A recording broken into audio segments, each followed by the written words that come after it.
Excellent. Well, I think we can begin. Humanity's Destiny, our Wednesday afternoon journey through space and time and the human story into the future. We are future bound in this class, always. And we are lucky today. Mayreen Khan, who is our unofficial global class coordinator, she works with us in other classes. She fortunately was here this morning. We had a big class with our president in the global leader class. I think I sent you the link in case you wanted to join. She was handling the notes on that, and so she's volunteered to stay to do some notes until she has to go. And so we'll have some great notes up there, and you can actually write down Together on Earth. That's today's chapter, Together on Earth.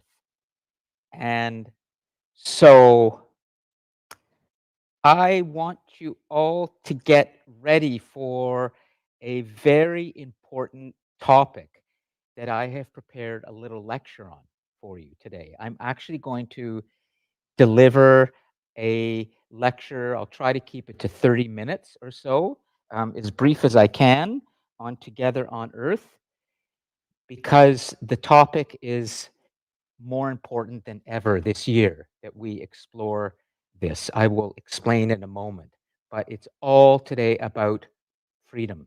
It's all about democracy. It's all about the future governance that we human beings are going to sustain, hopefully, on this planet. And we have a very big problem that you may not be aware of. And I want to make sure you're clear on this. Our destiny actually does ride on this year, 2024. Probably we could call this the year of democracy.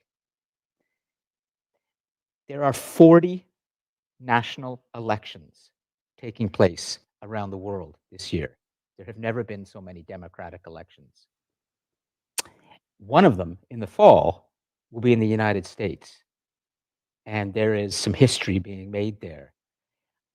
I cannot tell you how important this issue of freedom and democracy is for your future and how vulnerable we are right now.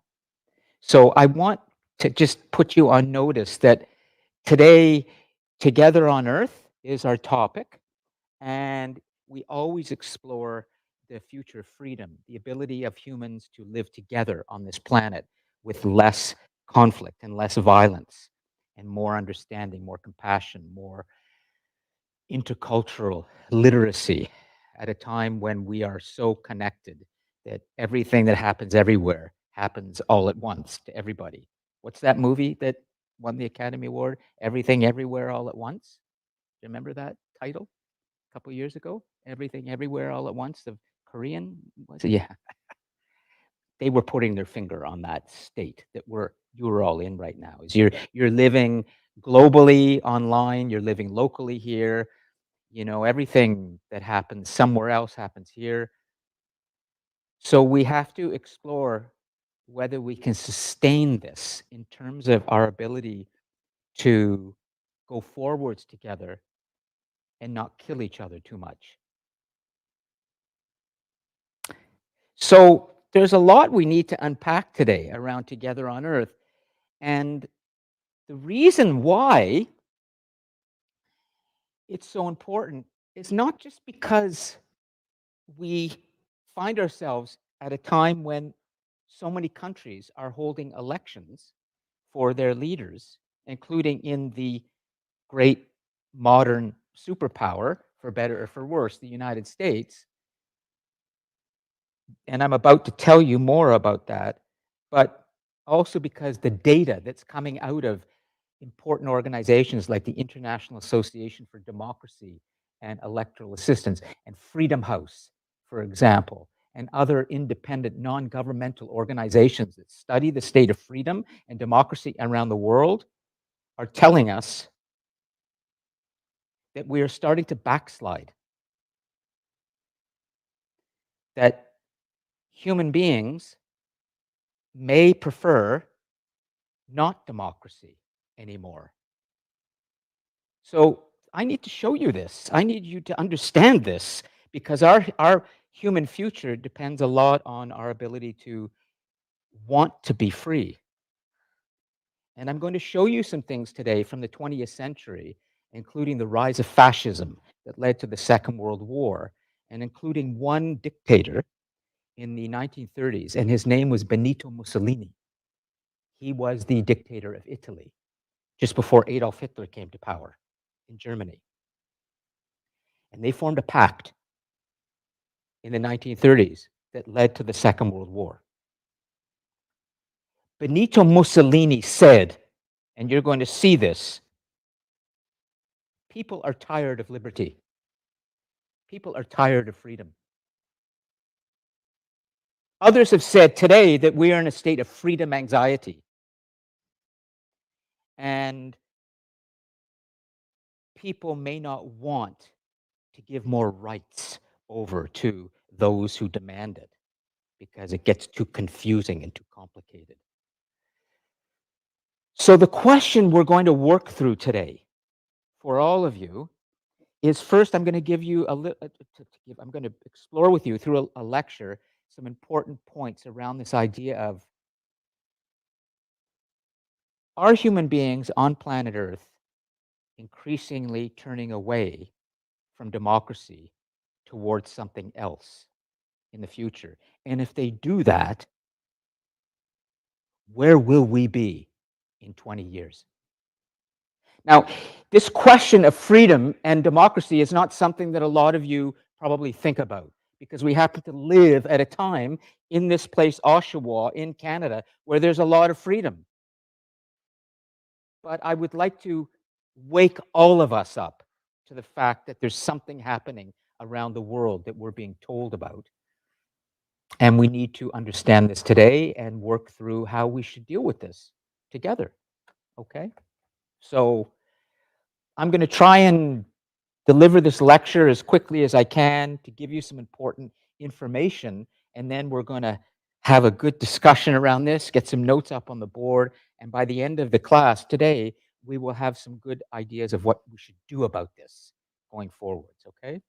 So, anyways, you know that in this class, when we talk about our destiny, I'm always going to try to bring you the best possible information and treat you all like my equals in terms of your intellectual desire to know the truth, even if it's kind of dark, and even if I think I might be overwhelming you, and even if I worry that I might cause some kind of mental health concerns with all of you, I'm still going to tell you the best I can what's really happening in the best way I can with this big board, this room, and all of this. So last week we looked at sustainability and we looked at some big questions around what's happening. Now we need to look at the state of freedom and democracy. And so that's a little introduction. And I just want to stop and make sure everybody's on board and to see if there are any questions. Anybody, Pranav, are you okay? Anything you want to say at this point? Okay. And I see that, is it, who's Brooklyn? Which one's Brooklyn? Way to go. Okay. Good assignment. Okay. You saw the mark. Way to go. That's exactly what I was asking you to do. Okay. Good. And it's Sarah. Yeah. Okay. Good. Sarah. And Andre. Oh, right. And Andre. And yeah. Daniel and Zach, of course, and Maureen.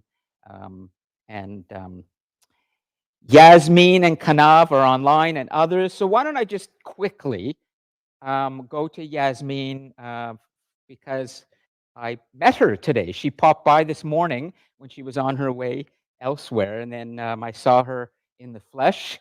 Yasmin, you're back in the cosmos. Is there anything you'd like to say at this point?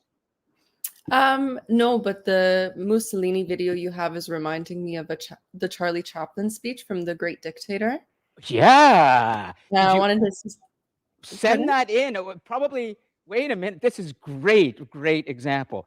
Raise your hand if any of you have seen that video, Charlie Chaplin, The Great Dictator video. Okay. Oh, so not, we have to play it for the class. Can you send a good link for that, Yasmin, and park it in the live chat? There you go. Okay, we'll look at it afterwards. Let me just add to this because Yasmin has told us something quite important. Um, this is where my age is showing, and Yasmin's intelligence is showing. Come on in. And I could even talk about my mother, 93-year-old mother who loves Charlie Chaplin. We used to. In fact, she's suffering with dementia right now, and one of the things that makes her really smile is Charlie Chaplin. Charlie Chaplin was the superstar performer in the early part of the 20th century, before there was television, even radio, but there was motion pictures. Have you ever heard of the name Charlie Chaplin? You must have, yeah. Okay. Brilliant performer, comic, and his movies, Modern Times, The Great Dictator, The Gold Rush, many others are classics in early motion pictures. Somebody recently, in the last years, has taken a scene from The Great Dictator and made a little video of it. Is that the one you're going to send, Yasmin? That video from the scene? Yeah. That is, yeah, good. Okay. Uh, and and in The Great Dictator in the 1930s, when when talking movies began, one of the earliest talking movies, Charlie Chaplin was all silent. Everything he did was silent until the 19th, and he did The Great Dictator. He was satirizing Adolf Hitler in it, while Hitler was rising to power in Germany, and then of course, he would spark the Second World War. There's a lot to make fun of somebody like Adolf Hitler, but we could say the same thing about Donald Trump, but we have to treat them very seriously. These people are dangers to our societies. In The Great Dictator, Charlie Chaplin, is that scene, Yasmin, where he throws up the planet in the air and he's playing with the planet and he's dressed like Hitler and he's got the mustache and everything, and he makes fun of him. And well, this video is a kind of modern sort of musical. Somebody's added some music to this scene, and you're going to see a scene from a great classic with. Is there some modern narration on it? I can't remember, Yasmin, on No, that. so this video is strictly just when he's in front of not a I'm gonna, conference. you know Where what? I'm gonna pivot. you know what? It's really good. It's just simply Show it him now doing his because it's speech. so much about the international organizations like Freedom House, which is the most respected non-governmental data gathering organization that's often quoted by journalists around the world and governments in Washington, has been telling us that for the last 10 years or so, we've been backsliding. And in the last 6 years in particular, we have seen more erosion of democratic principles instead of progress. And we're worried that we're moving in the direction of greater authoritarianism, the return of the dictators. This may seem crazy to you, but let's just look at this little video because I think it kind of sets things off in a moment, in the right way, and then I'll start the lecture. Okay, everybody good? Any questions? Okay, so let me go over here and grab the link. Hold on, I have to do a little bit of stick handling. There we go, and bring. Oh, I've lost that. So you know what? I'm just hold on. There we are. Good. So here's what we do. We come over here, we bring that over here, and we go to the link that is here, and here it is. And I'm going to grab the link, grab it this way, but I'll do it that way. Here we go. I'll bring it over here, and I'm going to play this little scene for you. Yeah, this is terrific. Okay. There's Charlie Chaplin talking in the 1930s. Can you imagine if you'd been alive then, you'd gone to a cinema before there's television? You're reading in the newspapers about this very angry tyrant who's come to power in Germany, and he was elected. He didn't seize power. He was elected by the German people. Okay? Elected. And there had been a democracy in Germany before Hitler came to power. It was called the Weimar Republic. So you might see some similarities here. People in elections sometimes elect the people you don't think would be elected. And then Charlie Chaplin comes along and makes this movie that's playing in cinemas around the world, making fun of this guy. You can imagine how angry this would have made Hitler. Oh, in 1936, the Olympics were held in Berlin, and there was a black athlete, Jesse Owens from the United States, who went there and defeated all the white Germans. And Hitler walked out of the stadium. He could not stand seeing a black man defeat the white Aryans. He hated it.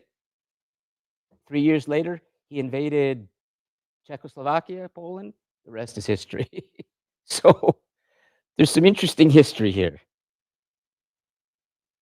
Hold on. Let me get some audio for you.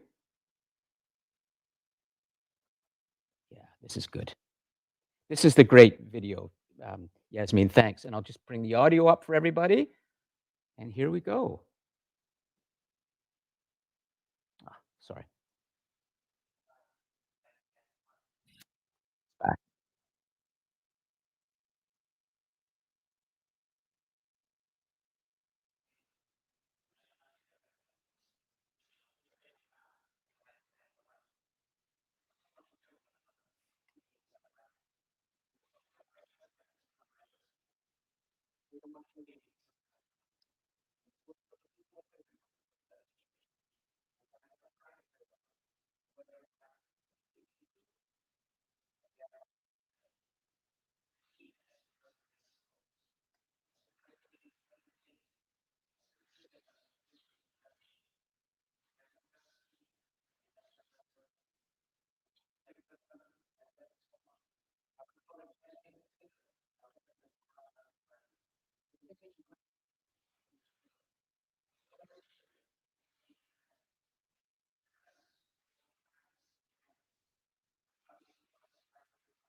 Yasmin, um, thank you for sending the version straight from. Let's talk about this for a second. Wow. Okay, hold on. Bring this back, and then we're gonna we're gonna get going. Um, Yasmin, thank you for giving this version and not the one with music and pictures that has been No. added recently. That's great. Can you imagine Hitler having said those things? it's, it's wonderful. What came out of Hitler's mouth was the opposite of everything that Charlie Chaplin has just said. So, does anybody have anything they'd like to say before we get going to explore today this question of together on Earth?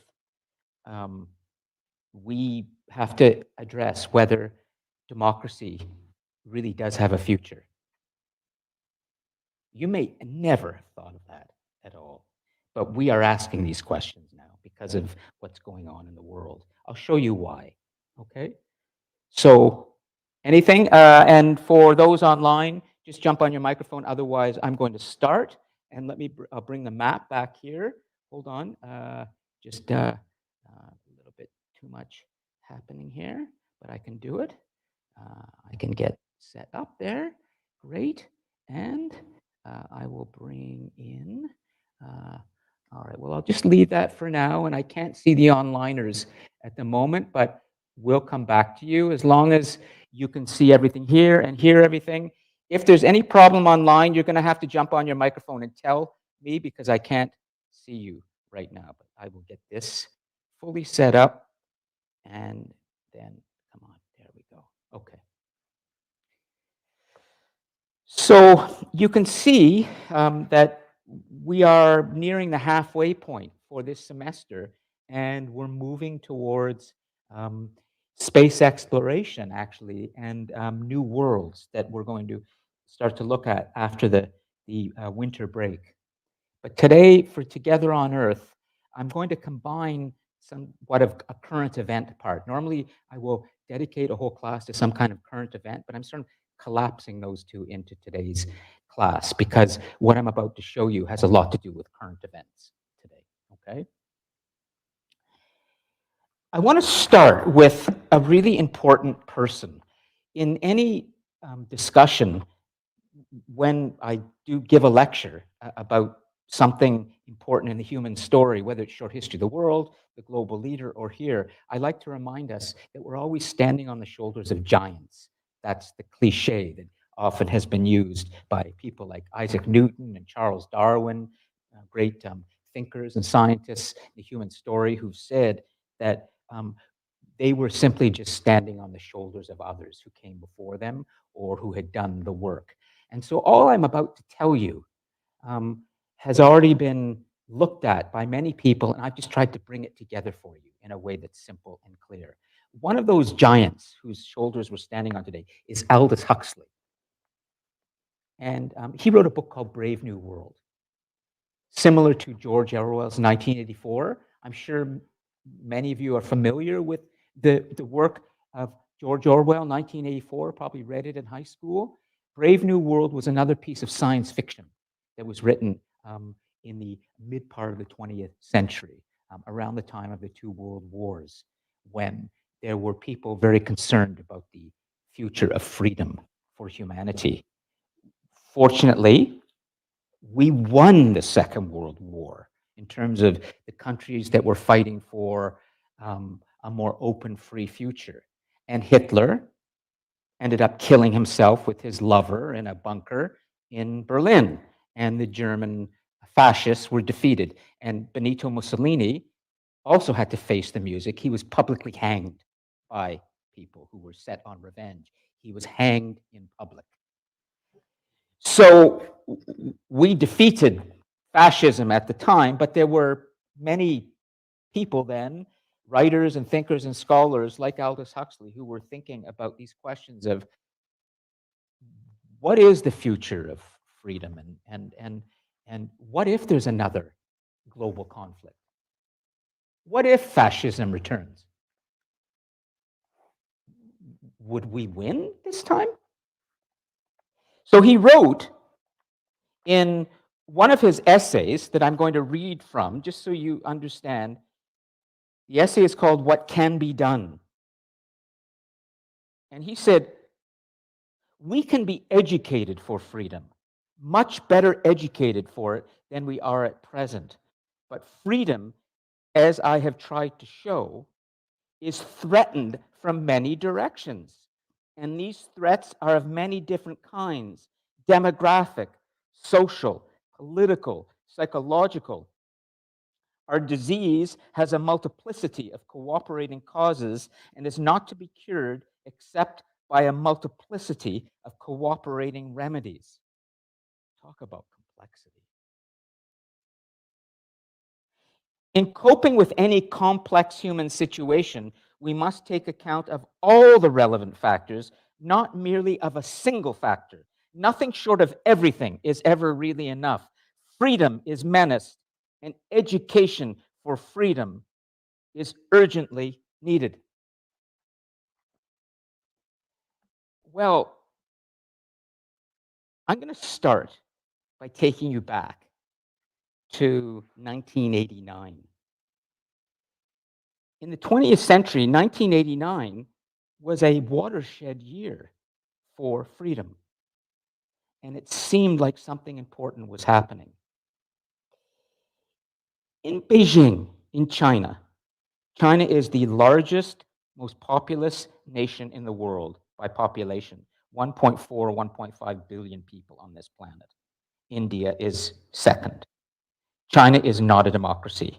India is. It's the largest democracy in the world, but it has its own problems. In 1989, there were many hundreds of young people who gathered in the square, Tiananmen Square, in Beijing, because they wanted more freedom. The communist government at the time, which you will see more of today, was too repressive. And young people like yourself went into the biggest public square on the face of this earth. Incredible place, Tiananmen Square in Beijing. It's vast, and that's where the army of China often marches. Thousands and thousands of people gathered in a big square. Imagine what's the biggest square in Oshawa and multiply it by 20. Huge place. And in this square, in June of 1989, the young activists decided to make a stand. They wanted to go in a different direction. And the army sent in the tanks.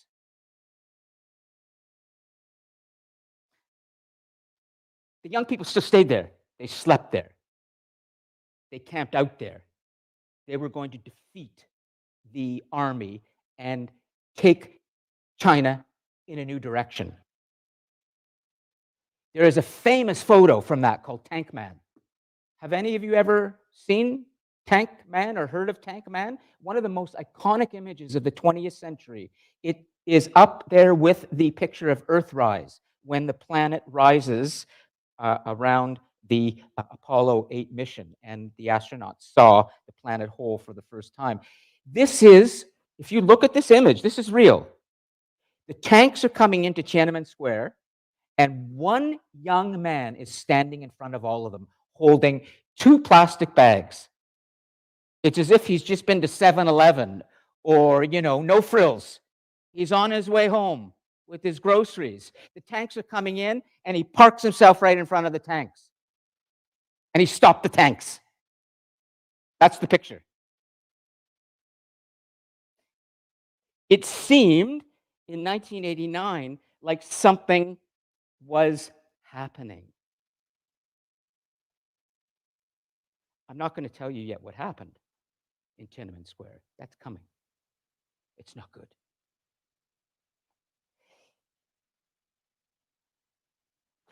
"1989 was a time when it seemed like there was something going on around the world. The Pope, John Paul, at the Vatican in Rome, decided at last, I'm going to go shake the hand of the chief rabbi of Rome and tell him We're ready now to bury the long feud in which we Christians have said that the Jews killed Jesus. It's actually more complex than that. And we're ready finally to say that we're brothers, we Christians, with Jews. And I'm ready to shake the hand of the rabbi. And let's move on now, 2,000 years later. Let's move on from this idea that it was the Jews who killed this other Jew that was crucified, Jesus of Nazareth. Let's remember, he was a Jew originally, a rebel. Not only that, Nelson Mandela in South Africa. Nelson Mandela, who spent 27 years in prison in South Africa for fighting against the repressive apartheid regime, meaning there was a system in South Africa which was built entirely on racism. The white people had the power, the black people could not, even though they were the majority. Nelson Mandela staked his life on this, fought for it, and was put in prison for fighting for the freedom of the black majority there. And eventually, the government changed. He was released from prison. And South Africa decided they were going to have a multiracial future. And he became the first president of this new South Africa, 1989.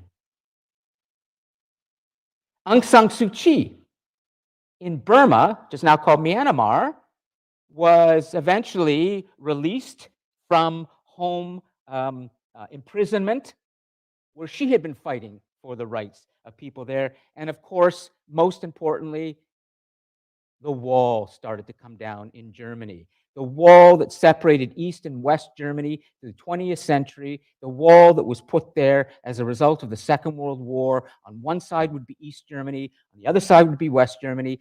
East Germany is communist, Russia, Soviet Union. The West is United States, Canada, England, France. Guess what?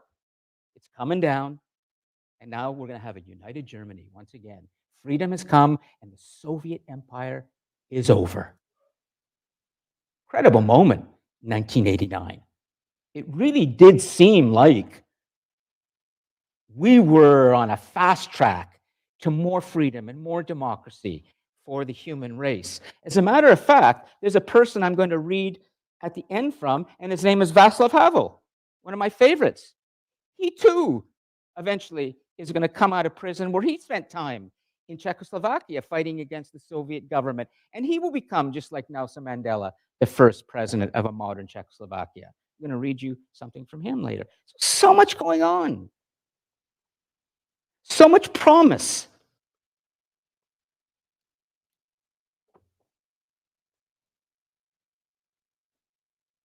Let's fast forward a little bit and try to understand something about what's going on. 2022, all these truckers come to Ottawa. It's called the Freedom Convoy. And they park themselves there and they say, and I'm going to have to swear right now because this is what they said: fuck Trudeau. That was basically their mission. I would drive up to the campus and I would see this on front of, cars or the side, a flag. Fuck Trudeau. That was their protest. We got to get rid of the government. That was 2022. If you notice in the corner of this picture, you will see 2022 is 1776. What was 1776? The American Revolution. They wanted more freedom. They felt that the government did not care about them. Let's take this a little bit further, okay? 2021, January the 6th, in Washington, the central political chamber, the Capitol, is attacked by people who want to bring down the government. They're very, very angry. And the president at that time, well, he wasn't really, yet ready to relinquish power, Donald Trump fully supported this, what is now called an insurrection against his own government. He's on trial for it. Well, the trial hasn't yet begun. It's coming this year. He faces 91 criminal charges, Donald Trump. But he's also very much loved by the people who support him. And he talks about more freedom. He talks about how the government has to be brought down. Let's go back a little bit further. 1995 in Oklahoma City, a young person like yourself, very angry, felt that this system right now, the government, is all wrong. His name was Timothy McVeigh. He got in his car, he drove to a government building in Oklahoma City, and he blew the car up. And in that building, where all the government employees were working, close to 200 people were killed. 1995. He eventually was caught, he was convicted, and he was executed. But to his death, he said, something is wrong with our government and the state of freedom today. We must attack it and we must be violent because the language of violence is the only thing that people understand. And he certainly put his actions where his words were. He took a lot of people with him. Well, let's go back a little bit further now. In the 1930s, when Adolf Hitler came to power in Germany, do you know that there was a fire at the German political assembly called the Reichstag? There was a fire, a big fire, just after he was elected. The Reichstag went into flames. And he said to all the people in Germany, he'd just been elected, I must now bring in these very harsh measures because there are enemies right now out there, enemies of the state who are trying to attack us, trying to bring us down.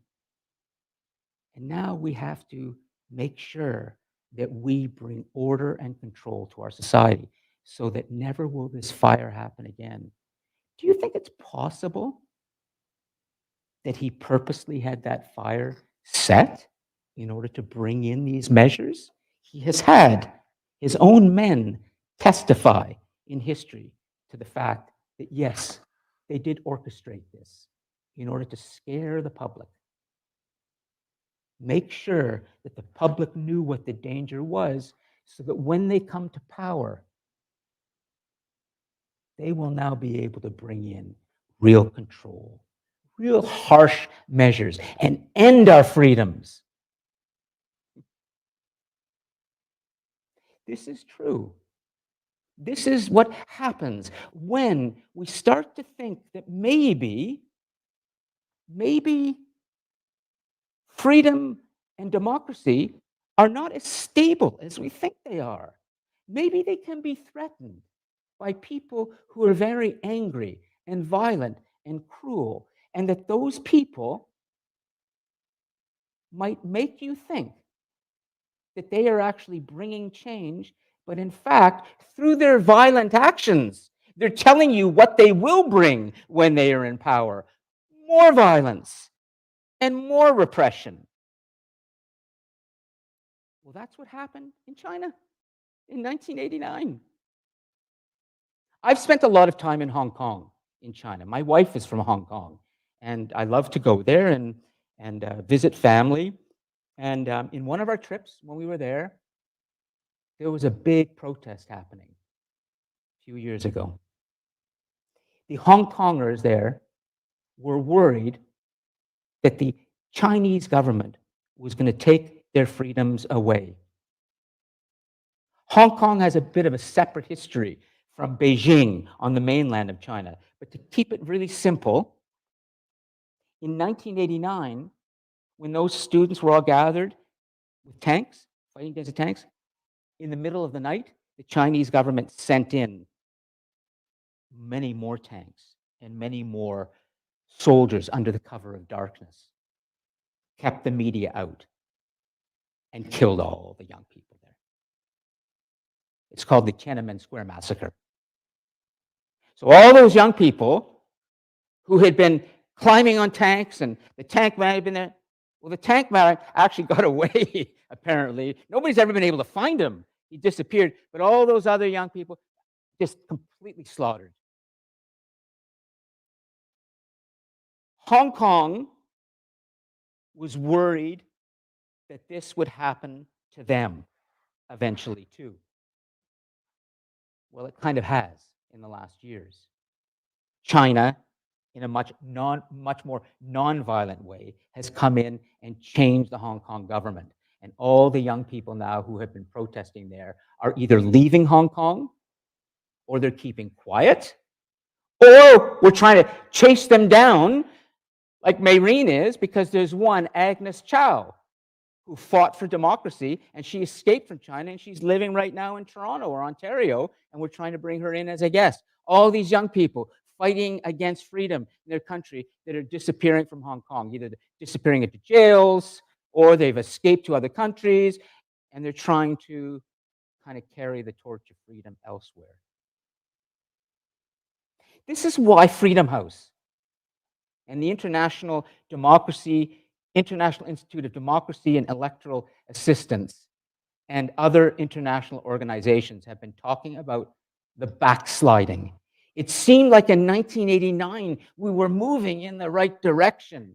And now look at what's been happening lately. China is becoming more repressive. We see in the United States an immense still amount of support for a person who has been convicted of crimes and will probably go to jail, and yet he is going to be a candidate for president, very possibly while he's in jail. He's still going to be running, and his supporters will love him for it because they will see him as brave and courageous, fighting for freedom. But look at the violence. That tells you something. The means tell you something. If you're violent in the way that you come to power, don't you think you may use that violence when you're in power? We have to be careful. If we look at other countries like Poland today or Hungary, we look at the Philippines, we look at Venezuela. There are many other countries we could look at where we have seen, instead of Democrats being elected, the people who are elected are the strong men again, not women. We're going backwards. They fear, these organizations, to a time in history when what we wanted and what we got were strong father figures who control us through violence and repression. Fortunately, there are people who really are trying to help us understand what's going on. And one of them today is a very good scholar that I would highly recommend you read or think about. And his name is Timothy Snyder, an American academic. And he's written a book recently called The Road to Unfreedom. And he's written a lot also about the threat that democracies face today. Think about Vladimir Putin in Russia. And I will say this, everybody knows I'm a Jew. Look at Benjamin Netanyahu in Israel. The long history there we're not going to talk about between the Jew and the Arab, the Jew and the Palestinian. That's something else. But what we see in Israel right now is a fanatic, is an extremist. And we see extremists among the Palestinians. They're called Hamas. And we see an extremist in Russia, and his name is Vladimir Putin. And these are all men. Men. Angry men. Is that what we want? Angry men in power? I like what Theodore Zeldin has said in The Intimate History of Humanity. Bring in the women, please. More. They need to be here. Where are they? They will save us. More women in power, not less.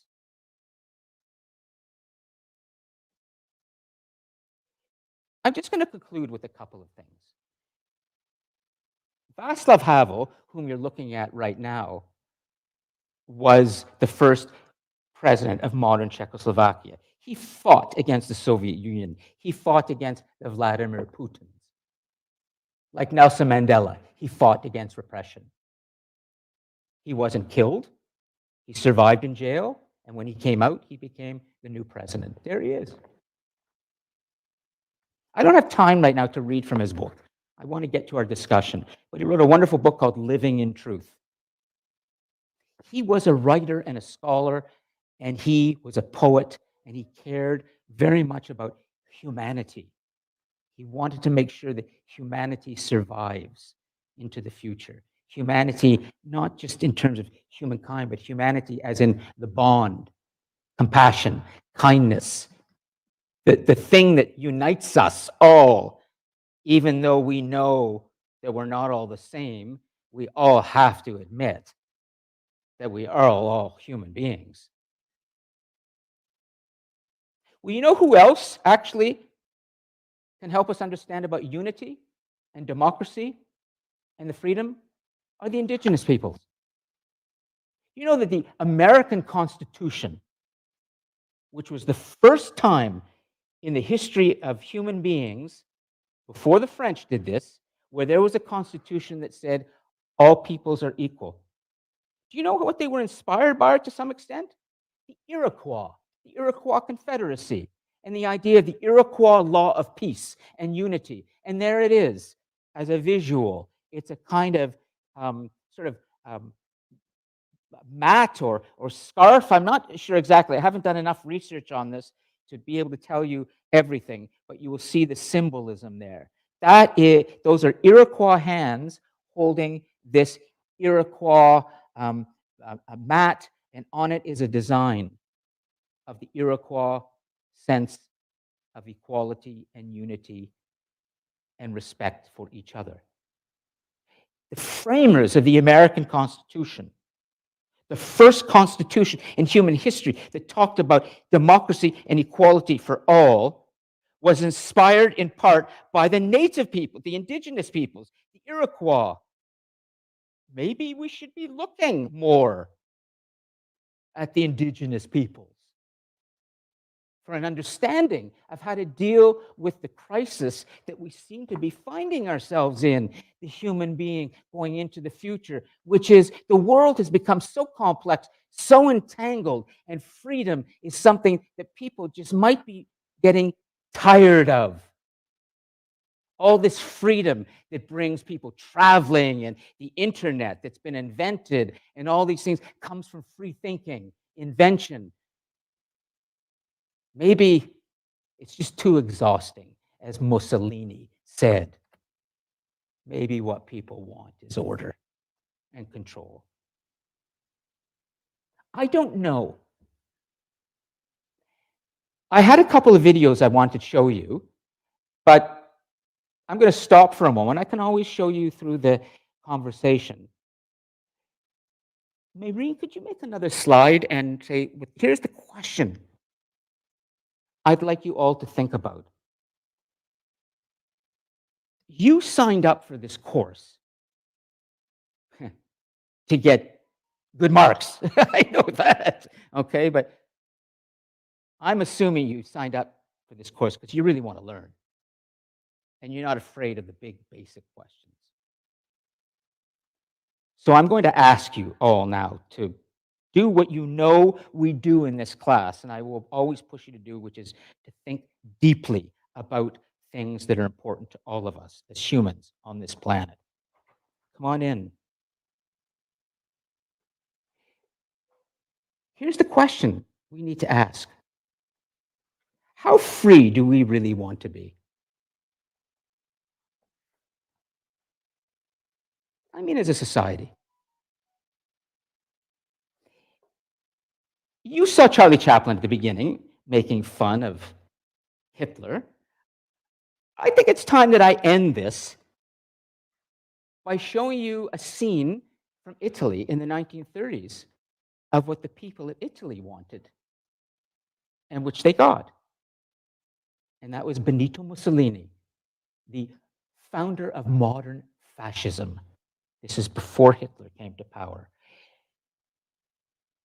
Watch how many thousands and thousands of people gathered in the square in Italy to wait for him to come and speak, knowing that he was what they wanted, a strongman, daddy, to come and rescue us. Daddy, big daddy. Think about this. How many of you, when you can't make up your mind about things and you're free to make up your mind, you're mature, grown up human beings, and you decide, gotta call mommy now, gotta call daddy, I've got to get the answer because I just don't know what to do. This is the first step to being controlled when you continue to think of yourself as a child. Well, let's take a look at what the people of Italy thought, okay? Because you will be surprised. Here's who they eventually rate. Oh, that's later. We can look at this. So for the onliners, go ahead and take a look at the Benito Mussolini speech and well, here he is.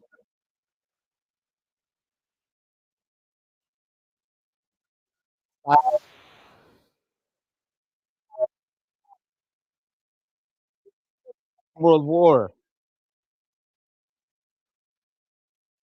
far more than would come to hear King Charles speak or Queen or anyone else. They've come and they're in Rome. Ooh, look at that. You could have been among them. You might have felt pressured. I'm gonna go to the square today. I wanna see what daddy has to say. Here he comes. El Dulce.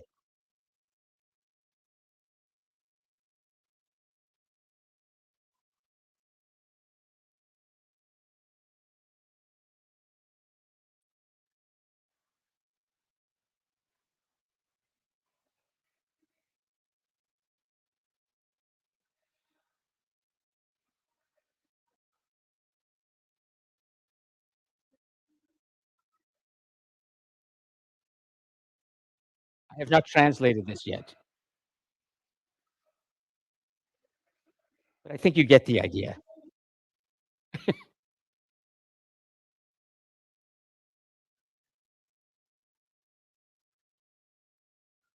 So much military.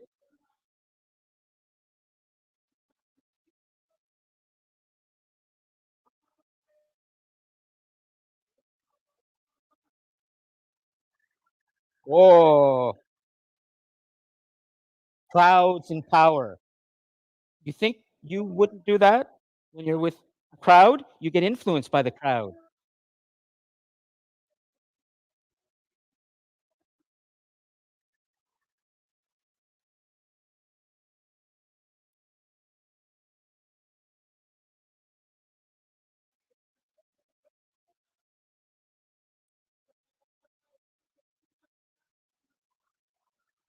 Whew. Have you ever seen a Donald Trump rally?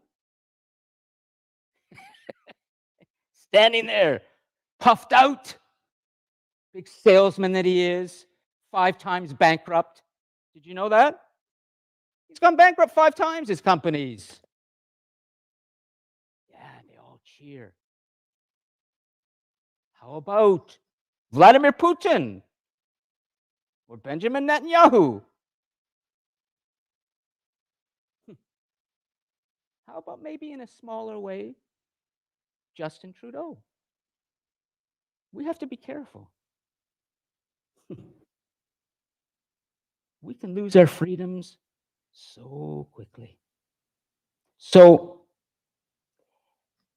let's stop, okay? And let's start trying to understand this question. Who's ready to come up into the high chairs and try and answer? And we'll do this together. How free do we really want to be? You have to think now about the society that you want to live in.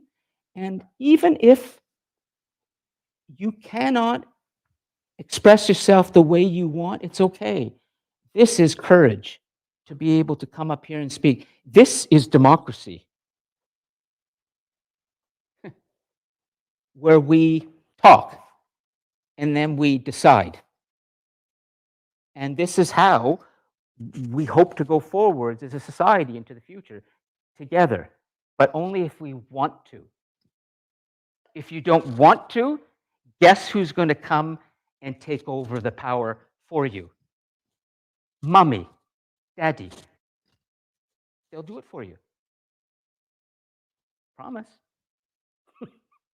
Okay, so who is ready to jump into the high chair? Unless I'll come and volunteer, but I hate to do anything that feels like pressure, and because the emperor in me is going to come out, the tyrant. Come on, Andre, come, please take a microphone. That's great. Okay, and here's your microphone, and let's see who else. Excellent. Come on up. What's the name? It's a Kiara, great. Go for it, Kiara. And I'll hand the microphone out to the others who are ready, okay, to talk. And maybe Maureen wants to speak. And I'm going to bring in from online so we can see them all, okay, Yasmin and the rest of the group. And let me just do this, okay. And I have to shrink this, exit full screen, and then I can do something like this. So just give me a moment to bring the old cursor back here. It is here. There we go. Okay, so let's see what we have there. Excellent. There is our onliners. There's YouTube. And here we are. And I will just keep this up on here to remind us of where we might backslide to. Back to this. All right.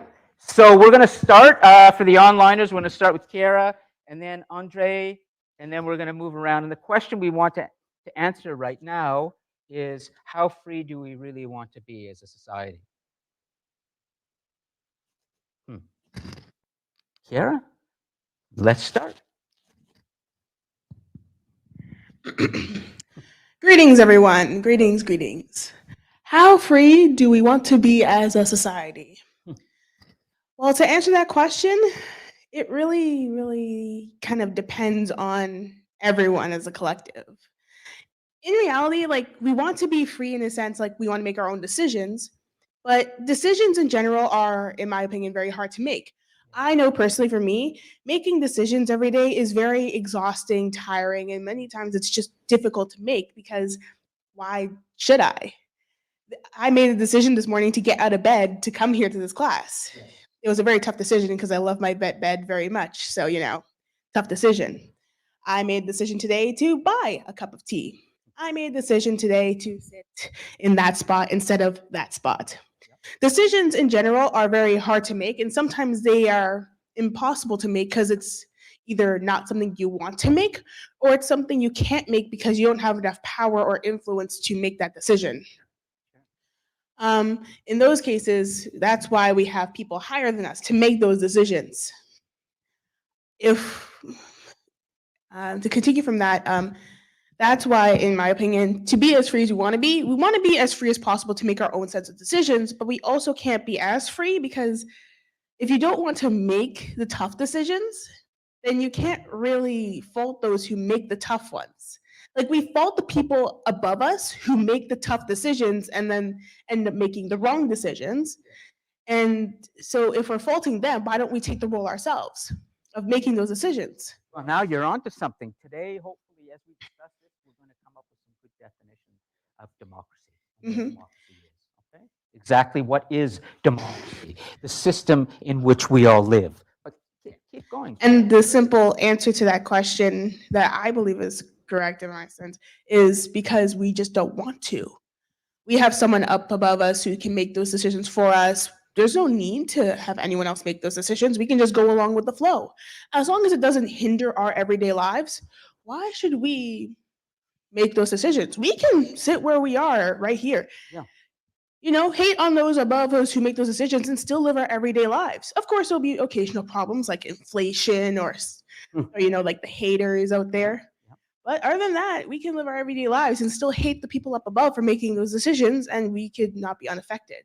Okay, it's great that you're willing to share with us your thoughts. We're going to start and keep going. And the idea is to understand how free do we want to be, because there's only one system, by the way, that humans have invented in which there is a thing called freedom that's even discussed, and that's called democracy. If you look at monarchy, that's kings and queens, they have the power. If you look at oligarchy, that's a group of people who have the power and make the decisions. Then we can go into something called tyranny, which is one person has the deciding power, and we all fall into line. And then we get into something called totalitarianism, which is that the power of the leader, that one leader, is so great that he has total control over our lives. In fact, he has total control and wants over what we think. And that was 1984, George Orwell trying to tell us beware. If technology is used by people who come to power like that, they will use the technology to get into your heads. They want to, and we have to stop that. So democracy is the only system humans have created, the only one in which there is a thing called freedom that really matters. But then, how much freedom do we want?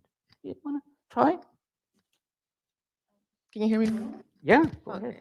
So I'm not really a good speaker, but I will do my best. I really agreed with my Kiara. Kiara Yeah, said, but I think our decisions we make today, the freedom we have, most people that speak right now, like me, is pure privilege.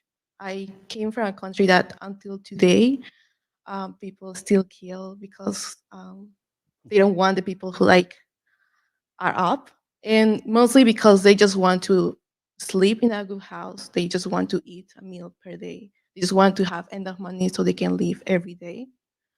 So Hmm. those people, until today, they are still being killed in my country. And I'm here just because privilege. I can make this decision of like, oh, I want to wake up today. I want to go this. I can eat this just because pure privilege. The freedom I want, it's the freedom I have today is because I have my family have the money. But I know people who is under me in my country or every other place that cannot have the same freedom that I want. So for me, a freedom I think is we can choose we want up there. I mean, it's the same thing we do now, but I want where people can actually make people who are up there actually working for the people who vote them. Yes, so working for you as opposed to they seem to somehow be distant from you. You want Yeah. to make sure they represent you and what you're, and that's what we call an elected representative. Okay, so let's put a few definitions as we in a democracy. A fundamental part of it is that there are representatives who are elected by us who will make those difficult decisions because it's too difficult to make all of those decisions collectively among millions all the time. In a society where there's millions of people and things have to be decided, like how does sanitation, garbage gets picked up, for example, or how are we going to deal with the problem of homelessness in the streets? These are complex problems. And if we always got together as millions to decide, it would take forever. So we have elected representatives that we elect, okay? And the elected representatives represent us. They're supposed to. So elected representatives is number one, and they are voted in. Your vote is sacred. Your vote that you make in an election is sacred. Okay, so these are two very fundamental things. Is there anything else you want to add, Andre, to this idea of whether these representatives in the Uh, democracy are actually representing you well? I just want to mention also when you say about why people select the people are up like above us. Yes.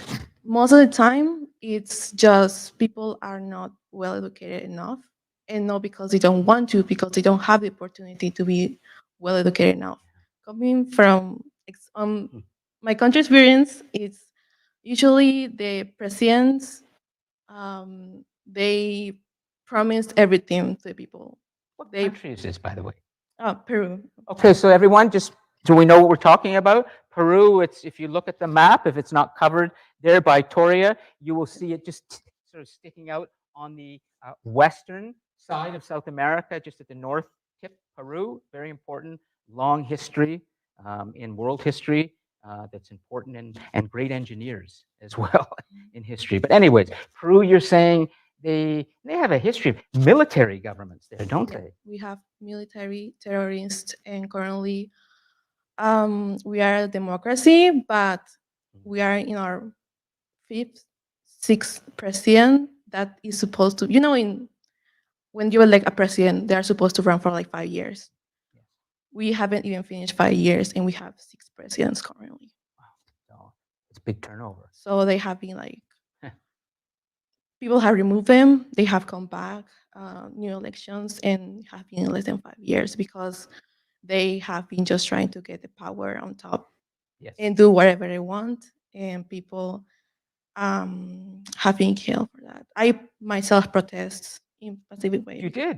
You yeah, pro and wow, tell it. So you protested in the street. You could have been, if you had been Chinese, for example, you might have been possibly one of in my those. case, yeah, in my case, I protest in the safest place we can say because I came here because I have the privilege to be living in a safest place. But I know people who went to the center of the capital. Yes. um, it was really tough, and people are still trying to people be remember the people who died, feel like they were heroes. Wow. Who, That's great. Excellent. Let's move this around a little bit and see online. We're trying to understand. We may not come up with, um, you know, uh, good conclusions yet. All that matters is that I'm moving you, helping to move you towards a deeper understanding of these things, to think about these things, and the great reflections that you've been doing. I don't think I've handed this many tens out of 10 in a few years.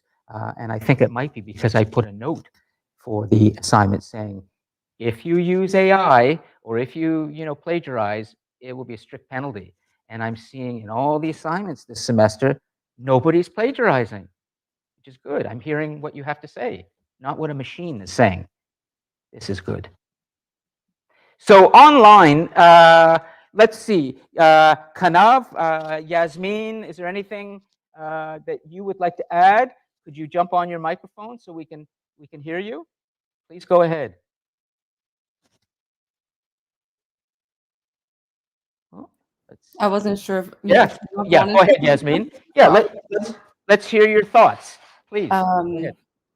so I'm just writing on my notes and I'm thinking, what would be the difference between a government versus a non-government? Would things get better? Would things change? Anyone who rules a country has a responsibility on their shoulders, but in some states, like I would say America, they're kind of just puppets for a bigger picture. And they're not really the Sure. ones responsible for the decisions made. It's hard to say because we really don't know what goes on behind the scenes. Mm-hmm. In Peru, like similar to I'd say Colombia, Brazil, it's constantly almost like in terror for the civilians because despite it being a democracy, even in Canada, everyone has so many different ideas and different wants and needs that no one can ever get it right. Um, I don't Yes. know. You're It's putting your finger, I'm going to help you crystallize that. Another sort of foundational element of democracy is it's messy, it's imperfect. It's messy and it's imperfect. It's a work in progress. Things are being decided to the best of our abilities collectively through a vote. But there are problems with that system. Just because the system is imperfect, does that mean we throw it out for something that seems nice and clean, like a strong man who comes in and just makes everything clear. That's a very important part of a democracy. It isn't always understood. It's kind of like your family. What family is not a little bit dysfunctional?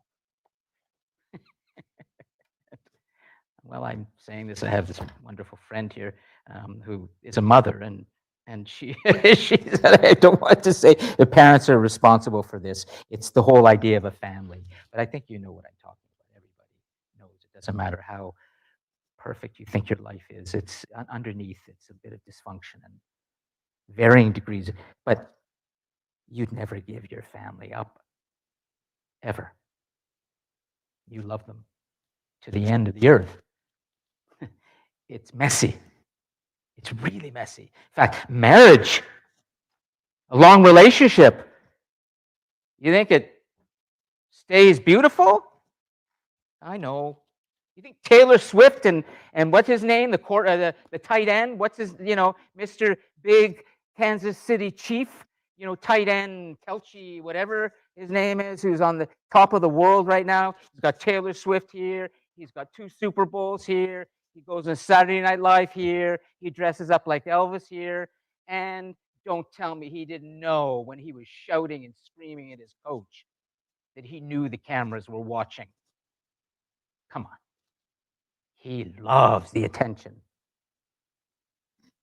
10 years from now, if the two of them stay together, you think it's going to be Taylor running up to him and giving him a big kiss at the end and throwing around her arms and here's my man? Whoa. I think we're going to see some other things come out over time, and maybe Mr. Kelce, maybe he's a bit violent. I don't know. A lot of athletes, a lot of football players are physical hockey players too. Violent. We kind of all are. It's messy, but would we give this up? So it's really important to understand that democracy is a messy system that we have, and we're working at it. Okay, great. But thanks. I think that's what you were getting at, Yasmin, sort of. But is that fair in how I explained it? I mean, yeah, that's pretty accurate. You took the words out of my mouth. I also I don't wanted know. to add it, Yeah. like, I was talking to a coworker about independence, and for me, independence means one thing. Independence to her means another, and I think freedom is also a very ambiguous term. And I think whatever freedom we're searching for is the opposite of the freedom that we're in need of. Well, let's make a correction here, and we'll come to that. I'm Freedom in is need of. so ambiguous. Freedom is not so ambiguous, but I want to make sure everyone has a chance. Zach, is there anything you want to add to this? Daniel? No? Okay. Brooklyn, Sarah, you're good? And it's, yeah, do you want to say anything? You're good? Pranav? Yeah? Anything? Okay, good. Let's keep trying to understand exactly what democracy is, okay? This is your system. This is our system. It wasn't just in 1989 that it seemed like we were going to be seeing more democracy and more human rights. Actually, right after the Second World War, 1945, which was the worst war, the worst conflict in human history, something like 20 million human beings were either killed in action or they were killed through the deliberate attempt by the German government to liquidate an entire culture of people. That's called the Holocaust. And it wasn't just the Jews that they went after, it was Black people, it was people who were disabled, people with mental health disorders, anybody who wasn't white with blue eyes or was Aryan. Even though Hitler was not white and blue eyes, but anyways, there was a model for what the Germans wanted then under Hitler. And they planned to kill many millions more, actually. After the Second World War, we got this thing called the Universal Declaration of Human Rights for the first time in human history. The United Nations produced this, even greater than the American Constitution. It said that all peoples in any country, anywhere, have certain inalienable rights, meaning you can't change them, basic freedoms and rights. But they have one very important right. Every single human being is entitled to respect, that their dignity as a human can never be violated. Because in the Second World War, so many dignities were violated. So it seemed like after the Second World War, there would be more human rights and more democracy and more freedom. But here we find ourselves now in 2024, where we're seeing less and less of this. So what exactly is a democracy? Well, let's try and put a few more points down, okay? We know it's something that respects the human desire to be free. It's something that believes that all humans are equal and have their dignity to be respected. It produces something called human rights codes. Ride the bus, ride the subway, and you'll see in every subway car in the TTC, the Ontario Human Rights Code.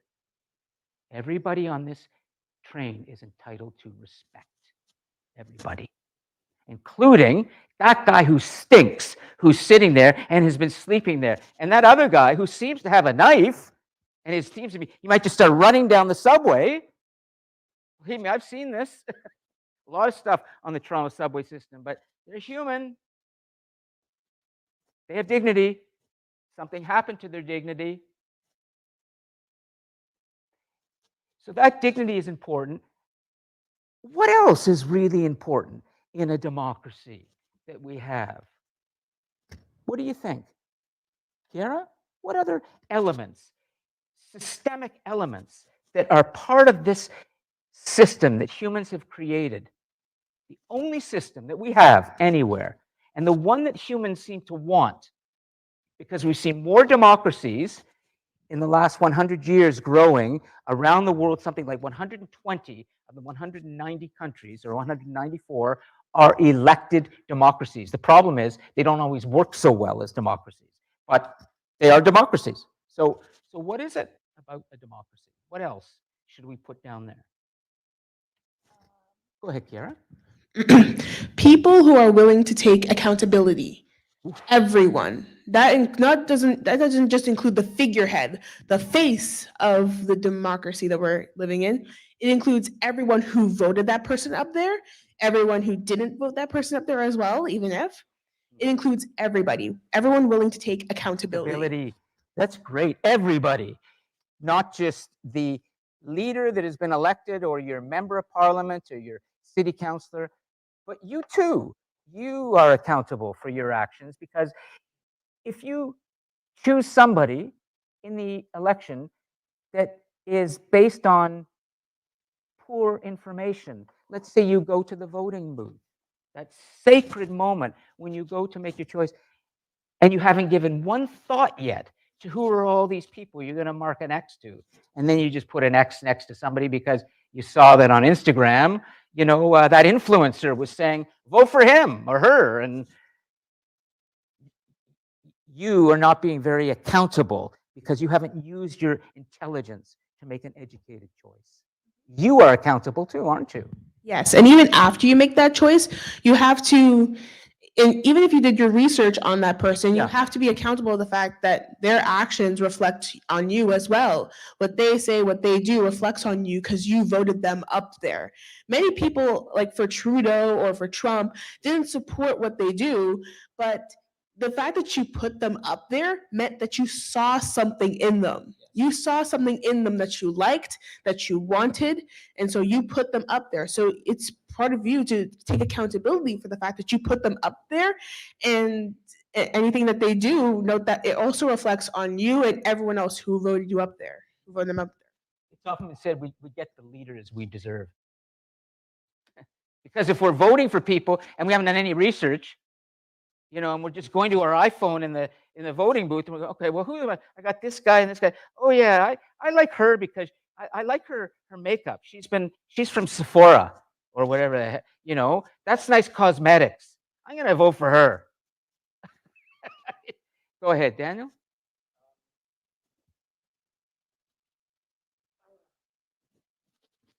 So it's actually, oh shit, it's actually a question to what you just said about like people being accountable. Yes. What would you say that people would still be accountable if they voted on someone who was telling them like all these promises and then doesn't deliver on them? Are the people still accountable for voting him in Mm, then? good question. Yes, because essentially you put your faith in somebody who is fulfilling all these promises. Like it's your job to do your research and to get that history on that person and make sure that they will do those things. Even if they said that they would do those things and then they didn't do those things, because you at the end of the day put your vote there, I believe that you still should be accountable because at the end of the day, you put your vote there. You believe that they would do those things. Yes, they didn't fulfill those things, but that still reflects on you as a person on if you put your vote there for that person and they didn't fulfill your promises, then why did you vote for them in the first place? You should have maybe either done more research. Yeah, maybe you didn't know enough about the person, or there was not enough information about that person. But at the end of the day, you still put your vote for them, so you should still take accountability for that.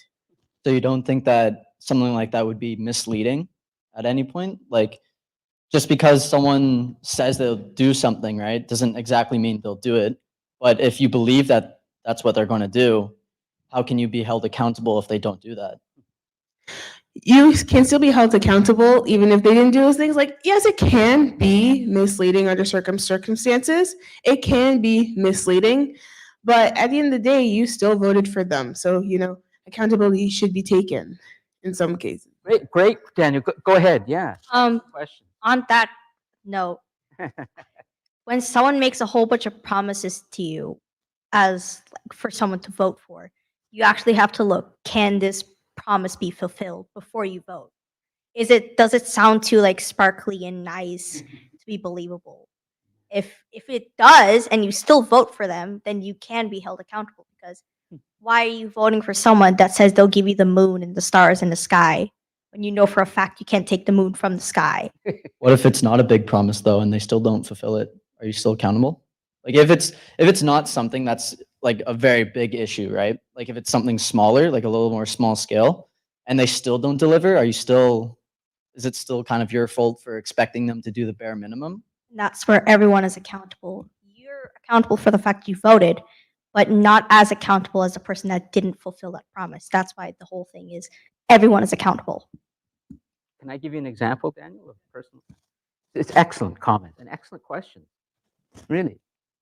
How many of you remember the great cyclist named Lance Armstrong? How many have heard that name, Lance Armstrong?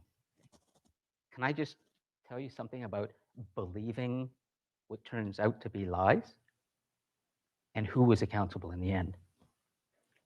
Lance Armstrong, as some of you may know, was the American cyclist who, for many years, he became probably the most admired athlete in the world. He won 7 Tours de France, which is the toughest cycling event for any human being, where you have to essentially cycle marathons for 3 weeks straight. You cycle through France. It is a test of human endurance beyond human endurance. He was also a cancer survivor, so he said, and he started an organization called Livestrong during his time when he was a world celebrity. You could put a yellow band around your wrist, say Livestrong. It would show that you support survivors and you believe in the power of the human will and good training, and you can overcome anything. Well, along the way, people started to wonder. We're hearing that Lance Armstrong was juiced. He was taking performance-enhancing drugs, and lots of athletes do. And we're hearing that he might be having his whole team around him, including himself. They're juicing themselves all the time. And when he was faced with this, he said, "It's a witch hunt." He said again and again, "It's a witch hunt." Where have we heard that from? Donald Trump, again and again and again. It's a witch hunt. Eventually, I think on Oprah. That's where you go to confess. On Oprah, he said, it's true. He said, I realized I couldn't lie to my son anymore. All those years, all those victories were not real. They were helped with drugs that he refused to admit he did. I, for a while, wore a Live Strong, Daniel. I just for a little bit. Whose mistake was it to believe Lance Armstrong and to believe all of this, that it's possible for the human being to be like this? Mine for being a little bit naive and not doing my homework, or Lance Armstrong for basically committing a very good fraud on people for a long time until he finally had the courage to admit, I am a human being and I lied. We will never see Donald Trump do that, ever. He'll go to his grave lying and cheating his way to power. Am I not responsible a bit in this bargain? Well, I guess, yeah, but the main responsibility isn't on you, it's on the person who you're supporting to hold up their, like, if they are telling you that they're doing, like what Lance Armstrong said, if he's doing all this and he never ever came out with that he was, like, if he never confessed that he did actually Yes. was on performance enhancing whatever, then it would be on his end of this, to share that. Yep. But if he never did, you would be none the wiser. But I'm not a victim in this, am I? You I'm just not a victim, blameless, who, went along. I mean, don't I have some role to play in this pact between the two, in terms of my intelligence? And maybe I should have listened a little more to that part of me that was saying, I don't know. I've heard a lot of stories about performance enhancing drugs, and I think I should look into this. like, it's always helpful. Never did, though. I just went and bought the thing. Wore the band.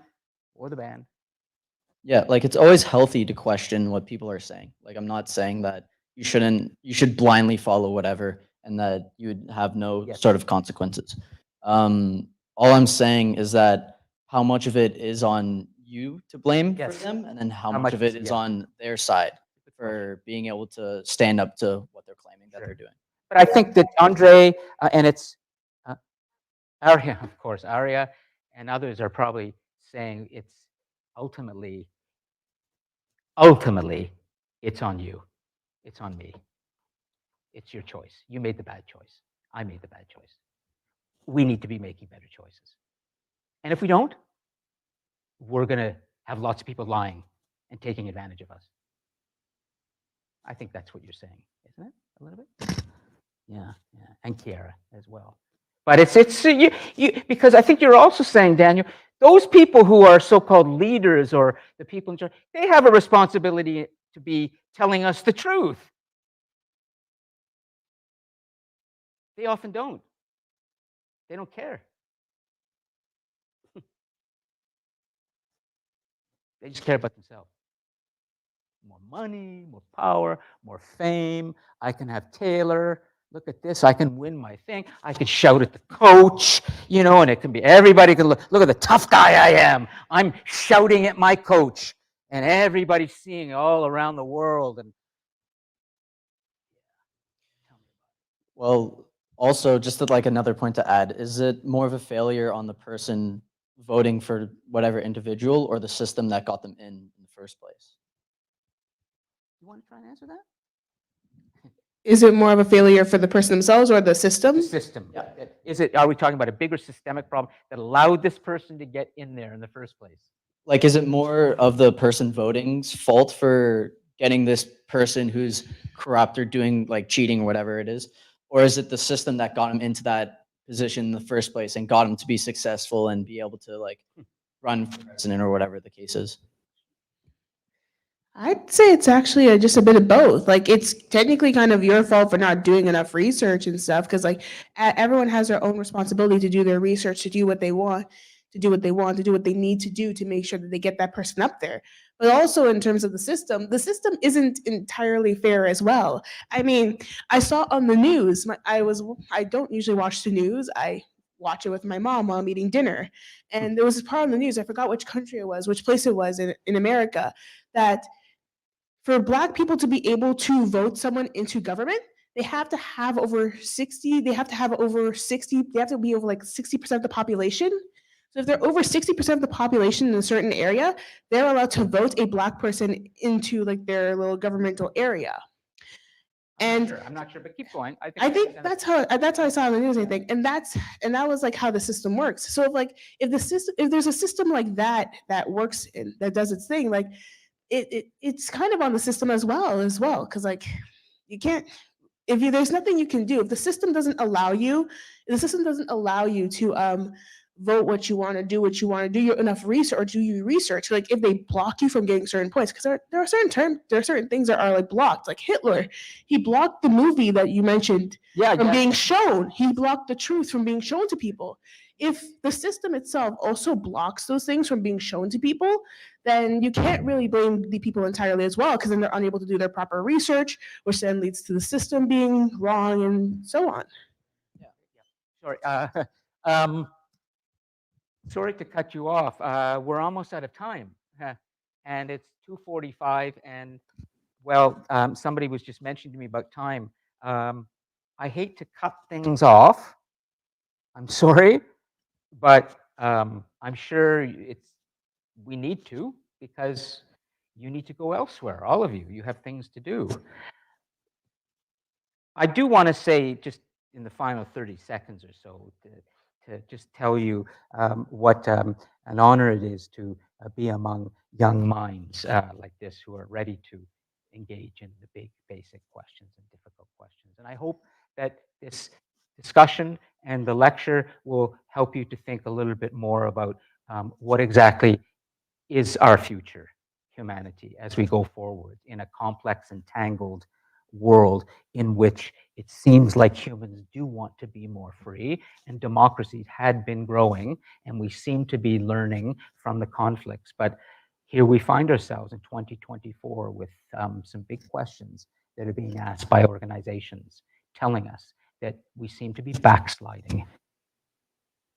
So please think about these things, and I look forward to getting your second reflections, not for another 2 weeks, but you're going to be writing those second reflections, by the way, and they will be longer. So just think about what we discussed today. There's another class as well that we're going to have, and then you'll have a chance to reflect on these things. Before we go, is there anything any of you would like to say or ask here? Is everybody clear? Enough? Anything? You're good? You're good? Okay. Online, is there anything there in the cosmos that anybody would like to say before we conclude the class? I'll check and see. I think we're good. Yasmin, Kanav, and the others. Okay. So we will continue next week. We are going to look at the two greatest forces that humans have created on this planet. It's called the force of science and the force of religion. And how are they going to coexist moving forwards for humanity? Or are we going to see more religion, which is not bad, but could we be seeing more extreme religion in the future as a result of the mistrust of science? Who knows? We'll explore that, okay? Next week. Thanks, Kiara. Great stuff. Andre, see you guys next week, okay?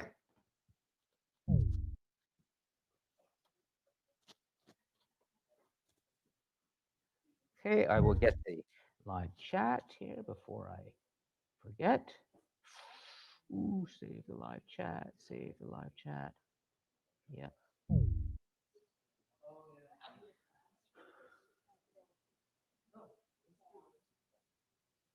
Great. Okay, and I'll save the notes. Thanks a lot for the notes. That's good. We've got, make sure. Okay, we're good there. Everyone is accountable. Who was that? Was that you? Oh, yeah, I wasn't sure if Madiha was there at one point. Good. Everyone is accountable. You got it.